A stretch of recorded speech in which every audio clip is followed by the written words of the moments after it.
కనికరుడు, ఆలోచనకర్త, నిత్యుడగు తండ్రి, సమాధానాధిపతైన యేసుక్రీస్తు పరిశుద్ధ నామమున ఈ ఉదయకాల శుభములు మీకు తెలియజేస్తున్నాను. ఈ దిన దేవుని యొక్క వాగ్దానము, నా రక్షణ అతనికి చూపించదను. 91వ కీర్తన 16వ వచనము. పౌలు ప్రియులారా, దేవుని యొక్క రక్షణ మహా గొప్పది. మన దేవునికి ఉన్నటువంటి మరొక పేరు రక్షకుడు. లూకా సువార్తలో మనం గమనించినట్లయితే, ప్రజలందరికీ కలగబో మహా శుభవర్తమానము అని చెప్పి, రక్షకుడు మీ కొరకు పుట్టి ఉన్నాడు, ఈయనే ప్రభు అయినటువంటి యేసుక్రీస్తు అనే మాటలను లూకా సువార్తలో మనం చూడొచ్చుకున్నాం. కాబట్టి రక్షకుడు అనగా రక్షించేటువంటి వాడు. దేని నుంచి రక్షించేటువంటి వాడు అని కనుక ఆలోచన చేస్తే, ఈ లోక సంబంధమైనటువంటి శరీరపరంగా రక్షించేటువంటి వాడుగా కనపడుతున్నాడు. అలాగే ఆత్మ సంబంధమైనటువంటి రక్షకుడుగా కూడా ప్రభు మనకు కనపడుతున్నాడు. పిల్లల ఇక్కడ అంటున్నటువంటి మాట, నా రక్షణ అతనికి చూపించేదను. అవును, ఆత్మ సంబంధమైనటువంటి రక్షణ గురించి ఇక్కడ ప్రభు మాట్లాడుతున్నారు. ఎవరు ఆత్మ సంబంధమైనటువంటి రక్షణ పొందుకుంటారు, అసలు ఆత్మ సంబంధమైనటువంటి రక్షణ అంటే ఏంటి అని కనుక మనం ఆలోచన చేస్తే, ప్రతి మానవుడు కూడా దేవుని యొక్క పోలికలో, దేవుని యొక్క స్వరూపంలో, దేవుని యొక్క పరిశుద్ధత కలిగినటువంటి వాడుగా దేవుడు మానవుని నిర్మించాడు. పిల్లలు కానీ మానవుడు తన యొక్క సొంత ఆలోచన చొప్పున, తన యొక్క స్వనీతి క్రియల చొప్పున దేవుడి నుంచి దూరమైపోయి తనకిష్టమైనటువంటి జీవితము జీవిస్తూ దేవుడు ఏర్పాటు చేసినటువంటి పరిశుద్ధమైనటువంటి మార్గం నుంచి తొలగిపోయి తనకిష్టమైనటువంటి మార్గంలో నడుస్తున్నాడు. పిల్లలు ఈ మార్గం ఎక్కడికి దారితీస్తుందంటే మరణానికి దారితీస్తుంది, నాశనానికి దారితీస్తుంది అని సామెతల గ్రంథంలో మనం చూడొచ్చుకున్నారు. ఒకని మార్గము వానికి సరైన గతిగా కనపడుతుంది, కానీ తదుపరి మరణానికి దారితీస్తుంది అనేటువంటి మాటలు మనం చూడొచ్చు అక్కడ.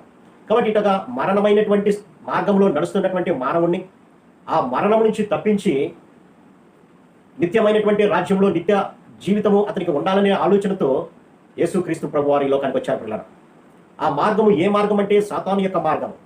సాతాను యొక్క మార్గము మనుషులను నరకానికి తీసుకెళ్తుంది. సాతాను యొక్క మార్గము మనుషులను నిత్యమైనటువంటి వేదన కలిగినటువంటి స్థితిలోకి తీసుకెళ్తుంది.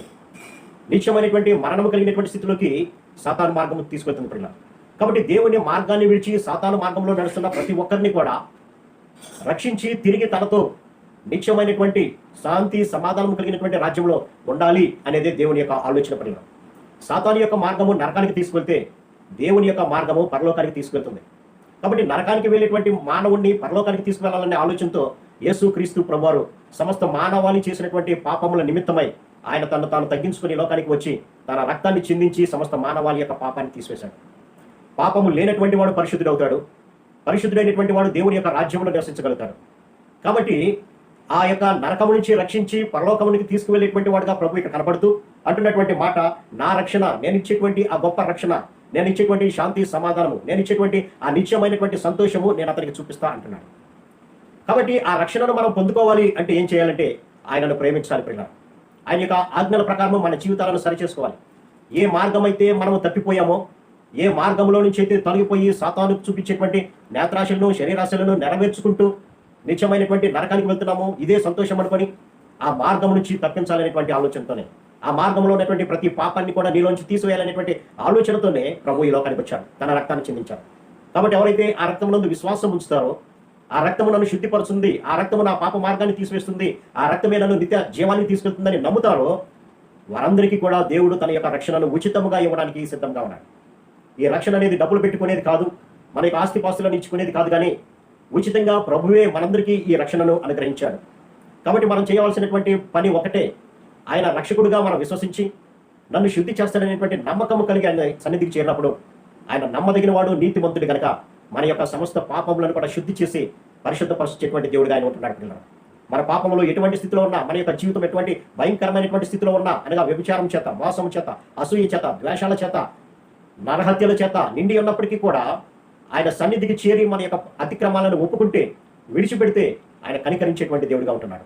ఆయన కనికరించడం మాత్రమే కాదు, కానీ ఆ గొప్ప రక్షణ అనగా ఆయనతో పాటు కూర్చుండేటువంటి రక్షణ పరలోకంలో, ఆయనతో పాటు తన యొక్క ప్రజలను పరిపాలించేటువంటి రక్షణ, ఇదంతా కూడా ఆయన ఇవ్వడానికి సిద్ధంగా ఉన్నాడు. పిల్లలు కాబట్టి మన జీవితాలు ఎలాగున్నాయో, దేవుని మార్గంలో ఉన్నాయా లేదంటే సాతాను యొక్క మార్గంలో ఉన్నాయా పరిశీలన చేసుకోవాలి. దేవుని మార్గం అయితే పరలోకానికి అనగా నిత్య సంతోషానికి, అదే సాతాను యొక్క మార్గం అయితే నిత్యమైనటువంటి వేదన కలిగినటువంటి ప్రదేశానికి తీసుకువెళ్తాయి.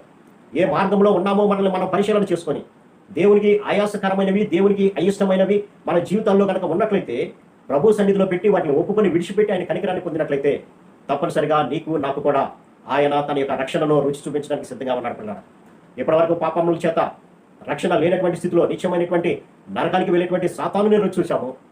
అలాగే దాన్ని విడిచిపెడితే దేవుడు తన రక్షణ సంతోషకరాన్ని మనకి ఇవ్వడానికి సిద్ధంగా ఉన్నాడు. కాబట్టి ఇదన వాగ్దానం ద్వారా ప్రభు మనందరికి ఇస్తున్నటువంటి వాగ్దానం ఏంటంటే, నా రక్షణ నీకు చూపిస్తాను. ఎప్పుడు అంటే నీవు పాప మార్గాన్ని విడిచిపెట్టి నా మార్గంలోనికి వచ్చినప్పుడు. కాబట్టి మనము సాతాను మార్గాన్ని విడిచిపెడదాం, ప్రభు మార్గాన్ని ఎన్నుకుందాం. తద్వారా ఆయన ఇచ్చేటువంటి రక్షణ అనేటువంటి ఆ సంతోషాన్ని, నిత్య జీవాన్ని పొందుకుందాం. అట్టి కృప పరిశుద్ధాత్మ దేవుడు మనందరికీ దయచేయను గాక. ఆమేన్. ప్రార్థన. సర్వశక్తిగా ప్రేమ గల మా తండ్రి, మీరు ఇచ్చినటువంటి గొప్ప మాటలు బట్టి మీకు వందనాలు తండ్రి. ఇప్పటివరకు మా జీవితము ఈ లోకమే అనుకుని నాయన సాతాను మార్గంలో, పాప మార్గంలో నడిచానైనా. ఇదిగో నన్ను ఈ వాక్య ధ్యానం ద్వారా ప్రభా, నిత్యమైనటువంటి సంతోషం అనేది సాతాను మార్గంలో ఉండదు, ఇది తాత్కాలికమే అని గమనించినైనా మీ సన్నిధికి వచ్చి శాశ్వతమైనటువంటి సంతోషం, ఆనందం పొందుకునే భాగ్యాన్ని, మీ రక్షణ ద్వారా పొందుకునే భాగ్యం దయచేయమని యేసు నామములో అడిగి పెట్టుకుంటున్నాను తండ్రి. ఆమేన్. God bless.